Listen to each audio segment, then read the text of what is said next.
Hello everyone, good morning, welcome to our mini vlog. তো এই সকালবেলা যদি ঘুম থেকে উঠতে হয়, আমার মর্নিং কিন্তু গুড হয় না, আমার মর্নিং হয়ে যায় ব্যাড।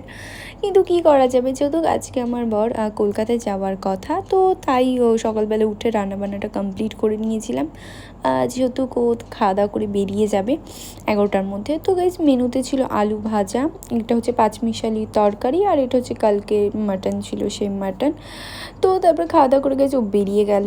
আর দুপুরের লাঞ্চ এই ছিল বলে দুপুরে কোনো ভিডিও করিনি, ক্লিপ নিইনি। আর গাইজ সন্ধ্যেবেলা আমার জন্য নিয়ে এসেছিলো রোল। তো খাওয়া দাওয়া করে আমরা প্রায় 10টার দিকে বাজারে বেরিয়ে যাই, কারণ কিছু শপিং করার ছিল। তো তারপরে গাইজ দেখতেই পাচ্ছ আমি বাজার বেরিয়ে এরকম বকর বকর করে আমার বড় মাথাটা পুরো খেয়ে নিই। তো তারপরে গাইজ এখানে অনেক শপিং করে নিয়েছিলাম। আর রাস্তার অবস্থাটা দেখো, পুরো ফাঁকা, মানে শুধু আমরাই মনে হচ্ছে, আর দু একটা লোক ছিল, এতটা রাত হয়ে গেছিলো। তো গাইজ ব্লগটা এই পর্যন্ত, ভালো লাগলে like comment share and subscribe করেছো। বাই গাইজ, দেখা হচ্ছে পরের মিনি।